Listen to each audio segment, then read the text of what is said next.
Hoje nós vamos dar início ao capítulo 8 de Romanos. Se você puder acompanhar comigo, a gente vai ler do versículo 1 até o versículo 3 de Romanos. Romanos capítulo 8, versículo 1, diz assim a palavra do Senhor. Agora, pois, já nenhuma condenação há para os que estão em Cristo Jesus. Porque a lei do Espírito da vida em Cristo Jesus te livrou da lei do pecado e da morte. Porquanto, o que fora impossível à lei, no que estava enferma pela carne, isto fez Deus enviando o seu próprio Filho em semelhança de carne pecaminosa. E no tocante ao pecado, e com efeito, condenou Deus na carne o pecado. Só esses três hoje. Olha para cá agora, por favor. Como eu falei, hoje nós vamos dar início ao 8º capítulo de Romanos. E é um capítulo maravilhoso. Se você já leu, você sabe, é algo fabuloso. Alguns comentaristas dizem o seguinte a respeito desse capítulo aqui. Eles dizem que toda a Escritura ela é uma coleção de pedras preciosas. Toda a Escritura, toda a Bíblia. Mas eles dizem que em Romanos existem as pedras mais preciosas ainda. E este capítulo 8 é a joia mais fina desta coleção. Tamanho é a grandeza deste capítulo que nós vamos começar a estudar a partir de hoje. E só lembrando, eu sei que você não vai lembrar, mas eu lembro você. Quando eu terminei o capítulo 5 de Romanos, eu deixei bem claro. Não apenas eu creio, sendo historicamente, muitos homens de Deus acreditam dessa forma, que o capítulo 8 de Romanos, que nós estamos começando aqui, ele é uma continuação do capítulo 5, está ligado diretamente ao capítulo 5. O capítulo 6 e o capítulo 7, Paulo ele faz um parênteses ali, para explicar a respeito de outros assuntos, que foi o que eu preguei para os irmãos nas semanas anteriores. No capítulo 6, Paulo ele começa a responder sobre a acusação de antinomismo. O que é isso? Paulo ele termina o capítulo 5 dessa forma, ele diz assim, porque onde abundou o pecado, superabundou a graça. E qual foi o entendimento que as pessoas tiveram desta passagem? Calma aí, Paulo. Se você está dizendo que onde abundou o pecado, superabundou a graça, ou seja, onde teve pecado, teve mais graça ainda, vamos pecar mais e mais para que a graça seja mais abundante sobre nós. Esse foi o entendimento das pessoas. Então Paulo gasta todo o capítulo 6 para mostrar, vocês entenderam errado. Eu tenho certeza que o que eu vou pregar hoje também tende as pessoas a entenderem errado. Mas se entender é porque eu estou pregando mais ou menos igual Paulo. Porque Paulo também foi entendido de forma errada. Então Paulo diz, de forma nenhuma, como viveremos no pecado nós os que para ele morremos. Então ele começa a dissertar o capítulo 6 todo a respeito disso. No capítulo 7, Paulo começa a responder a acusação de que ele estava menosprezando a lei. Porque é isso que as pessoas estavam dizendo a respeito do apóstolo. Porque Paulo disse assim, nós morremos para a lei. A lei, ela tinha os seus limites e as suas funções. Até mesmo Martin Lloyd-Jones, no capítulo que ele trata, no livro que ele trata, o capítulo 7, ele chama disso a lei, suas funções e seus limites. Então Paulo diz, a lei não salva, a lei não tem poder de salvar a nós. E então as pessoas ali ficam loucas, Paulo, você está dizendo que a lei não serve para nada? E Paulo gasta o capítulo 7 para quê? Para mostrar que a lei sim, ela tem as suas funções. E então aqui no capítulo 8, onde nós chegamos, é uma continuação direta do capítulo 5. Por quê? Capítulo 5, Paulo termina falando assim, olha, justificação pela fé. Este foi o tema do capítulo 5. E uma vez justificados pela fé, nós lemos Romanos, capítulo 8, versículo 1. Justificados pela fé, agora, pois, já nenhuma condenação há para os que estão em Cristo Jesus. Ou seja, essa ligação direta. O tema do capítulo 8, eu sei que alguns pastores, eu aprendi assim também, eles dizem que a partir desse momento Paulo começa a falar a respeito de santificação, né, daquilo que nós fazemos, da nossa separação, da nossa santidade pessoal. Eles dizem que o tema do capítulo 8, até o 12, se eu não me engano, é a respeito disso. E Paulo fala assim, mas não é o tema do capítulo 8 ainda, claro que não. O grande tema aqui do capítulo 8 continua sendo o mesmo do capítulo 5. Certeza da minha e da sua salvação. Certeza de que se Deus começou a boa obra em nós, Ele vai ser fiel para completar. Certeza de que se Deus nos escolheu, nós iremos perseverar até o fim. Quando eu preguei sobre o calvinismo, os irmãos lembram. Perseverança final dos santos. É um dos pontos do calvinismo. E é essa certeza que nós temos. E então aqui no primeiro versículo, Paulo faz uma declaração e depois ele começa só a desdobrar aquilo que ele falou no versículo 1. Portanto, com base nessa conclusão do capítulo 5, do que ele diz aqui no primeiro versículo do capítulo 8, ele fala da justificação pela fé e depois fala que não há nenhuma condenação para aqueles que estão em Cristo Jesus. Portanto, meu irmão, é inconcebível que este Deus ao qual nós cremos, que é imutável, que é poderoso, que que pode todas as coisas, que é santo, que é justo, que tem todo o poder, que entregou o seu próprio Filho para morrer em nosso lugar. É impossível, é inconcebível a ideia de que alguma coisa possa atrapalhar ou frustrar o plano de Deus. Como assim? Deus nos escolhe, Deus nos salva, mas de repente nos perde no meio do caminho? É inconcebível esse tipo de raciocínio. Os nossos irmãos arminianos, os pentecostais, eles acreditam dessa forma, que você pode, hoje você fez as coisas certinho, então hoje você está salvo, se Jesus voltar hoje, joia. Se você peca amanhã, vai para o inferno. Mas se você for bonzinho, na sexta-feira você pode recuperar a salvação novamente. Então fica aquele perde ganha, e nós não acreditamos dessa forma. Eu quero passar aqui então apenas 2 princípios hoje. Primeiro, o cristão foi mais que absolvido, ele foi declarado justo. É o que diz a Escritura. Você sabe, absolvido é quando você responde a algum processo e não tem provas cabais ali contra você e você é absolvido. Mas o cristão foi além disso. O verdadeiro filho e filha de Deus, eles foram mais que absolvidos, eles foram declarados justos. É o que nós lemos aqui, né? Versículo 8, capítulo 8, versículo 1. Agora, pois, lembrando, justificados pela fé, esse era o tema do capítulo 5, ele diz, agora, pois, já nenhuma condenação há para aqueles que estão em Cristo Jesus. Mas presta bem atenção, não há nenhuma condenação para quem? É apenas para aqueles que estão em Cristo. Eu vou falar para você, em Cristo não se resume a este lugar ao qual nós congregamos, fazemos nossos cultos. Não é isso que é estar em Cristo. Estar em Cristo de fato é ser convertido. O Espírito Santo é Deus ter transformado o nosso coração, gerando convicção de pecado e arrependimento. E isso é demonstrado através dos frutos. Isso é conversão. Então aqueles que estão em Cristo, esses não têm nenhuma condenação. E o que é oposto a estar em Cristo, como eu preguei no capítulo 6, é o homem natural. Porque lembra? Ele faz ali a analogia de Cristo e de Adão. Todos nós, sem exceção, nascemos filhos de Adão. Adão, ele é o nosso pai. E naturalmente todo ser humano está condenado. É o que a Escritura diz. A não ser que Deus intervenha e tenha misericórdia. Paulo em Colossenses 1, ele diz assim, e Deus, ele nos libertou, trouxe liberdade a nós, nos libertou do império das trevas e nos transportou para o reino do Filho do seu amor.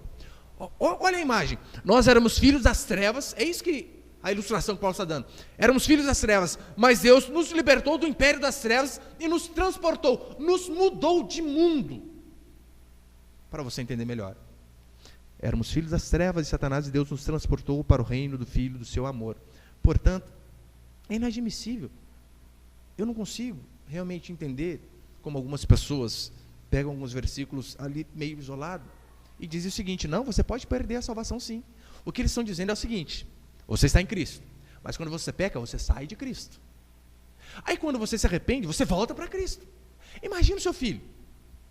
Seu filho, se ele é normal, ele faz bagunça, faz coisas erradas e peca. E às vezes fazem coisas graves. Você imagina, o seu filho faz uma coisa bem absurda, né? Faz uma coisa bem grave, mata alguém, Deus o livre, mas só a ilustração. Você imagina você fazer isso? Eu falei para você não ir para esse caminho, não andar com esses caras.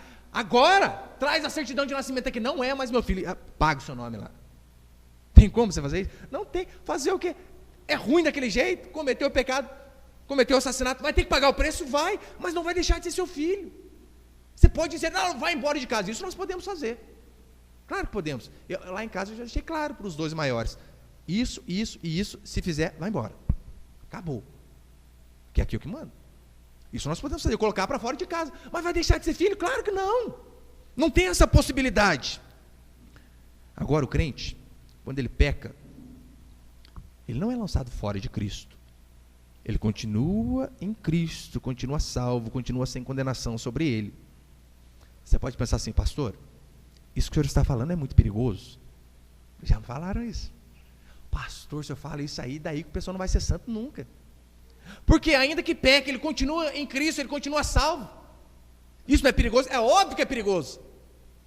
As pessoas podem entender errado, é claro que podem entender errado. Entenderam Paulo? Martin Lloyd Jones diz que toda doutrina é perigosa. E essa aqui, claro, muito mais, muito mais. Mas por isso que Paulo gasta o capítulo 6 inteiro para explicar essa falácia. A diferença é a seguinte, quando nós não éramos filhos de Deus, nós pecávamos contra a lei. Agora que somos filhos, nós pecamos contra o amor que nos amou de forma incondicional. Essa é a diferença. E é claro, o peso é muito maior. O peso é muito maior. Porque você saber tudo aquilo que Cristo fez por você, e mesmo assim, você volta aos antigos hábitos, à vida antiga. Isso aí é ferir o amor de Deus. Nós devemos sentir vergonha, pedir perdão, mas todavia saber que, por mais que venhamos a pecar, não estaremos de novo sob condenação. Porque Paulo diz, porque a Escritura diz, nenhuma condenação há para aqueles que estão em Cristo Jesus. Pastor, mas Deus pune. É óbvio que pune, você tem dúvida?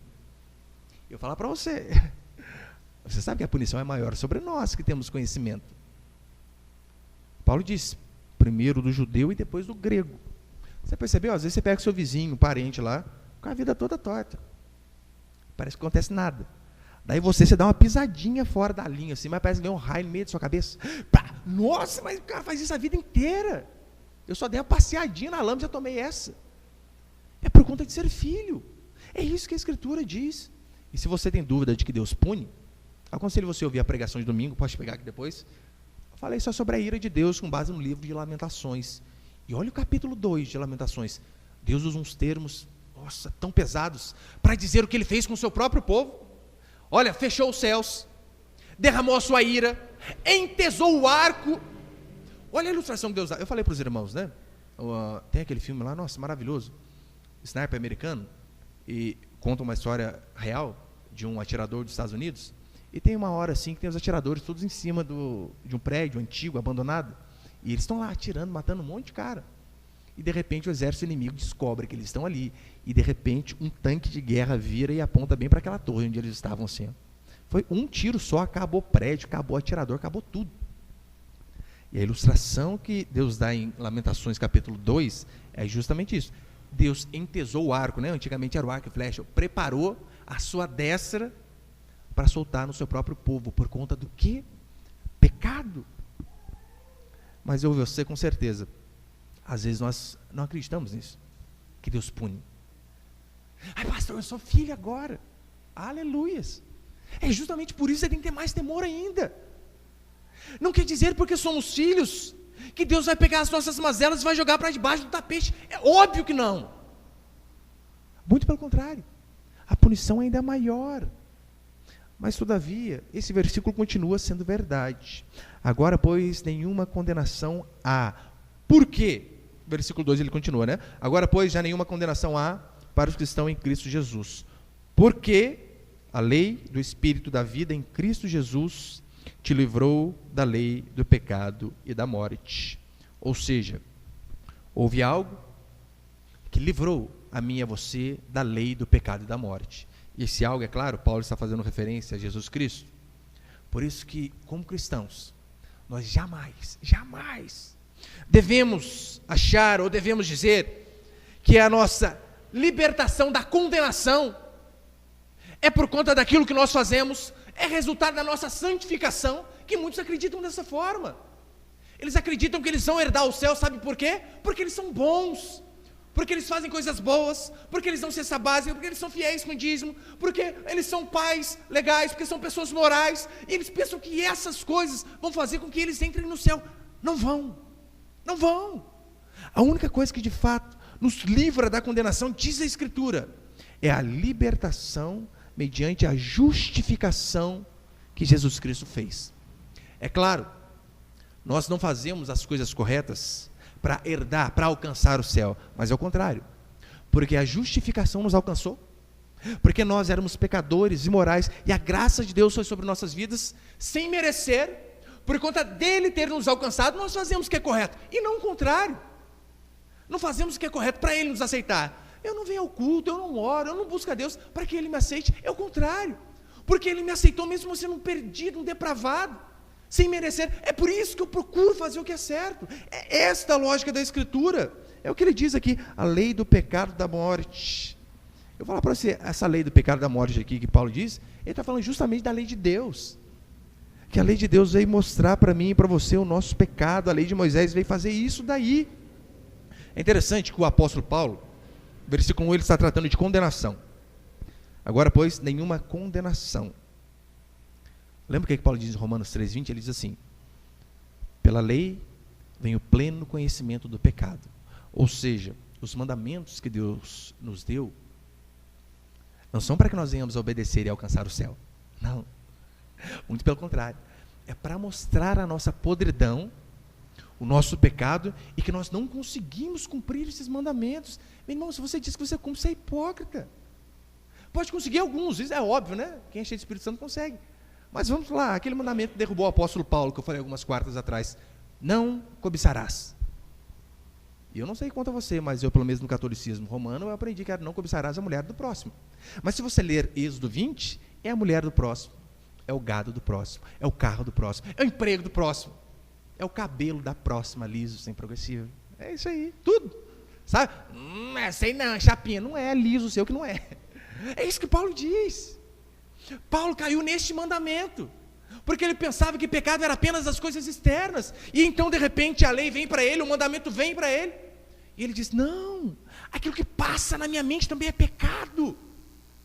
E por conta ele disse, pronto, morri, estou perdido. Mas é isso que a Escritura diz. Em 2 Coríntios, Paulo diz assim, porque se o ministério da condenação foi glória, em muito maior proporção será glorioso o ministério da justiça. Como assim, ministério da condenação? É o ministério da lei. Meu irmão, a lei veio para condenar a mim e a você. A lei veio para mostrar que a gente não dá conta de cumprir. E o que nos livrou disto, como ele diz aqui? Porque a lei do Espírito da vida em Cristo Jesus te livrou da lei do pecado, da morte. Ou seja, foi a graça de Jesus Cristo que nos livrou disso. O que era impossível à lei, versículo 3 ele diz, né? Porquanto, o que fora impossível à lei, no que estava enferma pela carne, o que era impossível à lei? A nossa salvação. Você não vai encontrar um ser humano na face da terra que ele diz assim, olha, você precisa obedecer isso aqui para ser salvo. Acha um para mim que obedece, sem errar. Não pode, né? Porque lembra o que Tiago diz? Se errarmos em um mandamento, somos culpados de todo o resto. Quem consegue? Às vezes a gente vai até consegue, né? Conseguir 1, 2, 9, quase chegando 10, e dá uma caída. Começa do zero de novo. É o que diz a Escritura. Ou seja, ninguém consegue cumprir os mandamentos por si mesmo.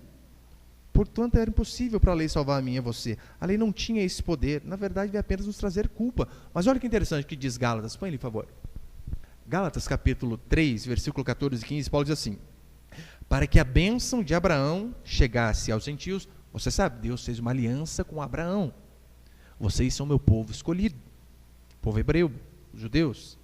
Mas diz a Escritura que Deus iria estender essa promessa também aos gentios. Quem são os gentios? São os ímpios. Quem são os ímpios? Nós éramos os ímpios. Porque eu não sei, a não ser que você seja, né, hebreu, eu creio que não. Mas a Bíblia diz que a promessa era para eles.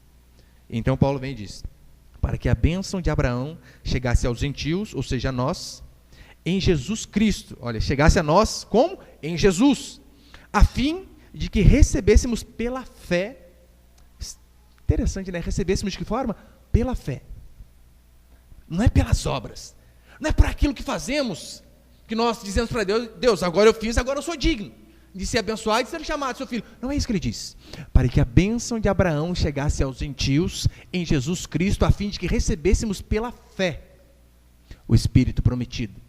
Irmãos, falo como homem, ainda que uma aliança seja meramente humana, uma vez ratificada, ninguém a revoga ou lhe acrescenta coisa alguma. Paulo diz isso, olha, para que a bênção chegasse a nós pela fé, né, por aquilo que Jesus fez. E ele ainda diz assim, parece que ele está mudando de assunto, né? Ainda que uma aliança seja meramente humana, uma vez ratificada, ninguém revoga ou acrescenta alguma coisa. Revogar é cancelar, é um termo jurídico para isso. Mas o que Paulo está dizendo é o seguinte, olha, Deus fez uma aliança com o povo. Ele disse assim, se vocês obedecerem os mandamentos, pelos mandamentos vocês viverão. E o povo disse assim, deixa com a gente obedece. Mal sabiam eles que eles não davam conta. E Deus tinha feito uma aliança. Se vocês obedecerem, vocês viverão pelo mandamento. Se vocês não obedecerem, vocês serão condenados também, pelo mesmo mandamento. Essa era a aliança do Senhor. E aqui Paulo diz, olha, se uma aliança humana, ninguém pode revogar, ninguém de caráter, é óbvio, né? Porque nós somos assim, nós temos que ser homens e mulheres de palavra. É o que diz a Escritura, se seu sim, sim, seu não, não. Hoje mesmo, eu liguei para o irmão e falei, irmão, eu faço tanto para você isso aqui. Depois bateu um arrependimento. Faz mesmo, pastor.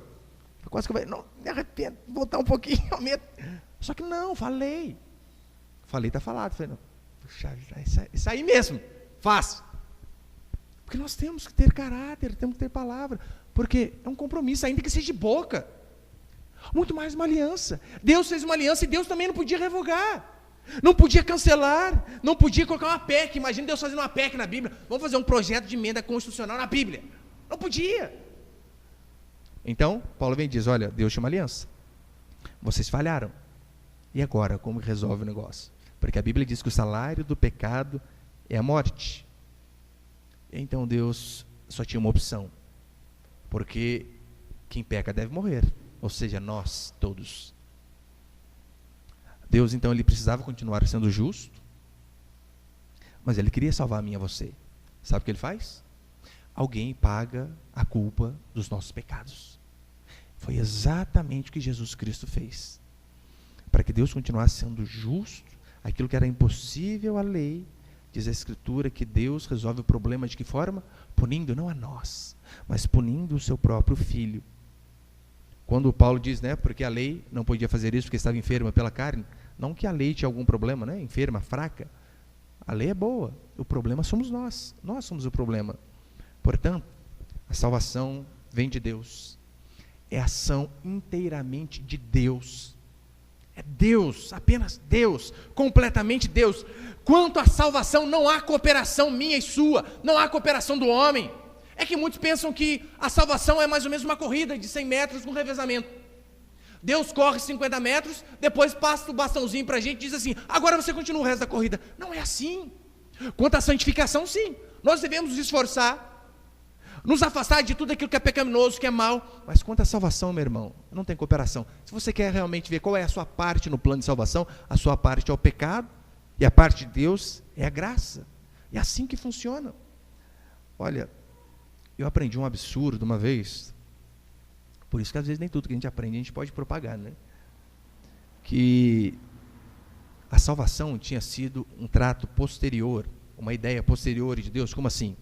Deus tinha planejado o homem para fazer algo, só que o homem pecou no meio do caminho, e então Deus teve que, de alguma forma, recalcular a rota. É mais ou menos o seguinte, você põe GPS no seu carro, está indo para uma cidade que você não conhece, daí está lá, vire à direita, e sempre voz de mulher, né? Tinha que ser voz de homem, para xingar o cara. Daí está lá, você erra o caminho. O que normalmente o GPS faz? Recalculando rota e põe você no prumo de novo, dali de onde você está. Eu cheguei ao absurdo de aprender que a morte de Cristo era Deus recalculando a rota, porque ele tinha planejado outra coisa. Daí o pecado entrou no meio, o homem pecou e Deus teve que dar uma arrumada nas coisas ali. Sabe por que é absurdo? Diz a Escritura que Deus planejou a morte do seu filho, o plano de salvação, antes da fundação do mundo. Desde muito antes. E aqui Paulo, olha que interessante, Paulo ele menciona que a Santíssima Trindade, Deus Pai, Deus Filho e Deus Espírito Santo. Eu sei que não existe a palavra Trindade na Bíblia, né, mas o termo você vê por todo lugar. Acompanha comigo para você ver, versículo 3. Porquanto o que for impossível à lei, no que estava enfermo pela carne, isto fez Deus, né? Deus fez.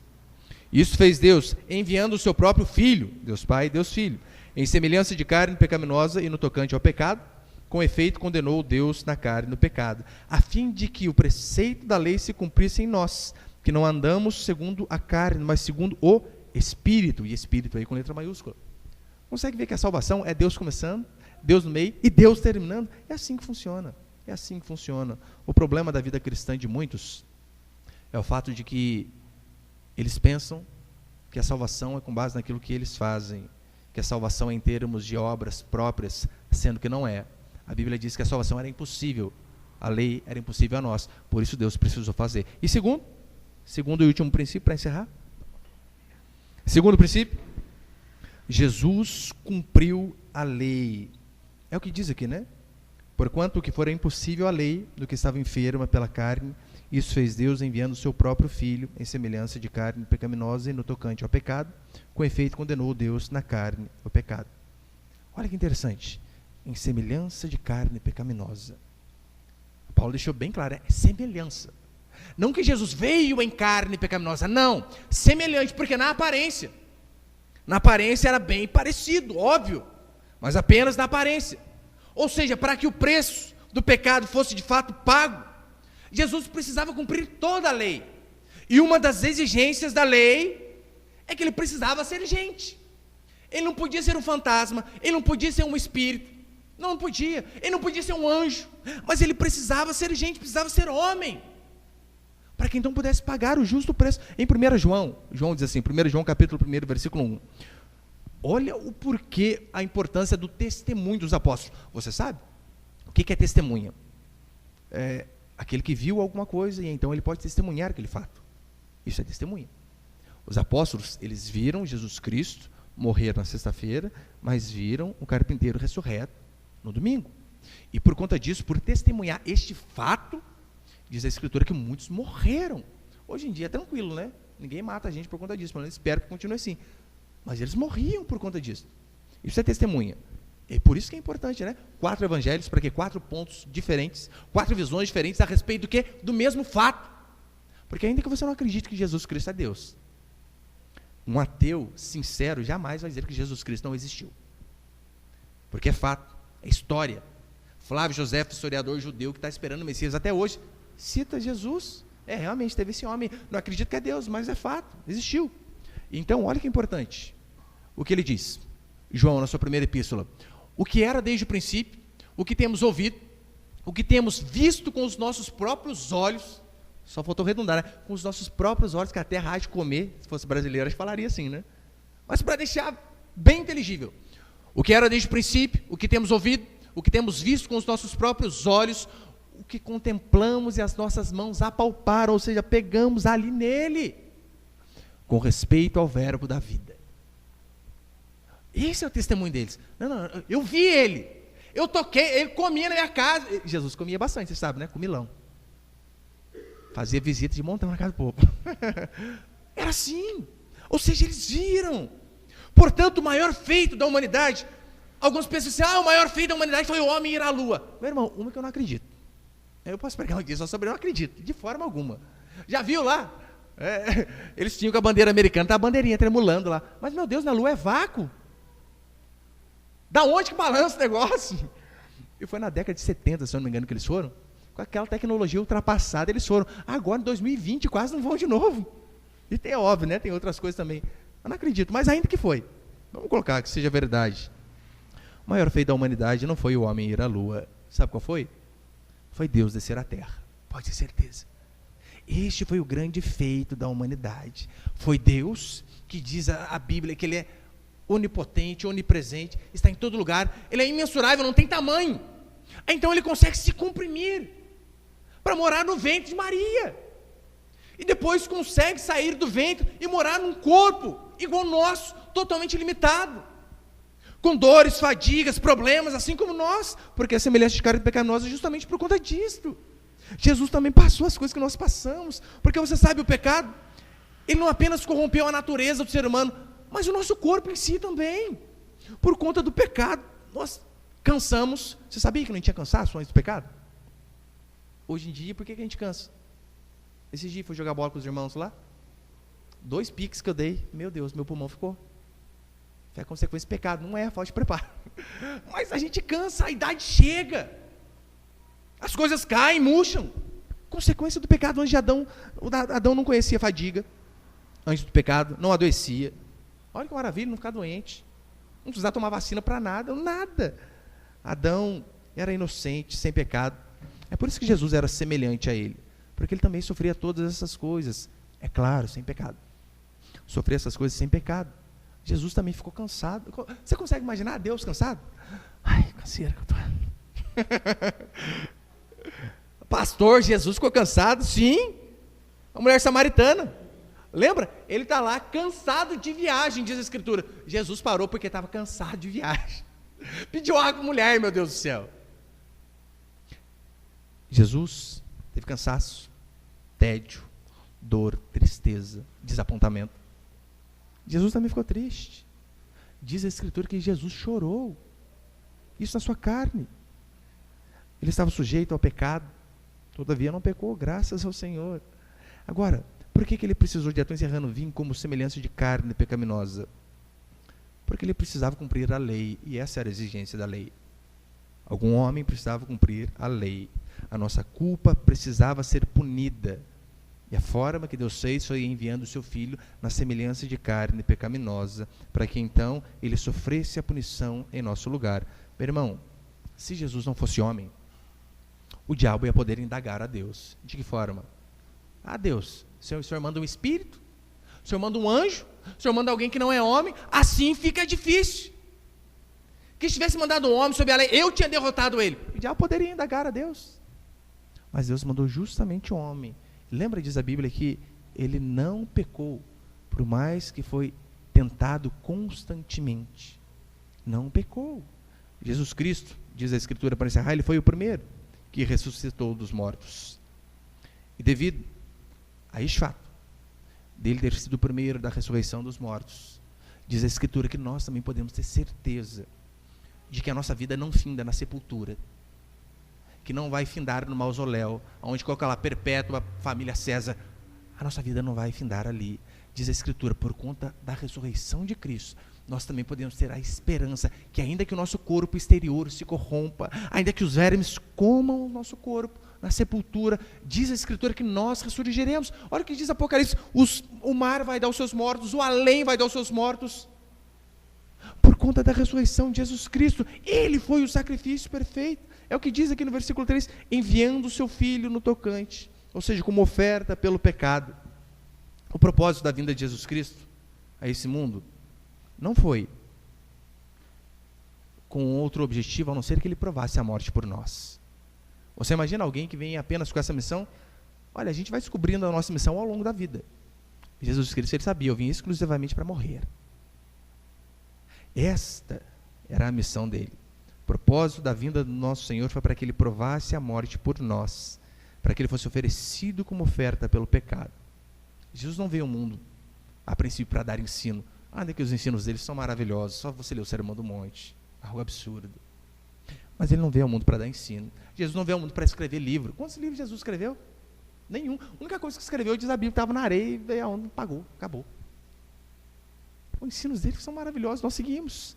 Mas ele veio como uma oferta pelo pecado. Ou seja, Deus, ao punir os nossos pecados no seu Filho, ele permanece justo, mas ele também consegue ser o justificador daqueles que têm fé em Jesus Cristo. É isso que diz Paulo. Ele mesmo consegue ser justo e justificador daqueles que têm fé em Jesus Cristo. Por quê? Em Jesus Cristo todas as exigências da lei foram cumpridas. E com base nisso eu volto no princípio para a gente encerrar. Com base em tudo isso que o nosso Senhor fez, é inconcebível que um Deus imutável, eterno, santo, justo e todo-poderoso, que enviou o seu próprio Filho para morrer a nossa morte, para que pudéssemos ser salvos. É impossível que alguma coisa deixe Deus não concretizar o seu plano. É impossível que alguma coisa frustre os planos de Deus ou volte a condenar a mim e a você. Porque agora nenhuma condenação há para aqueles que estão em Cristo Jesus. Amém, meus irmãos? Você pode ficar de pé então, por um instante, por favor?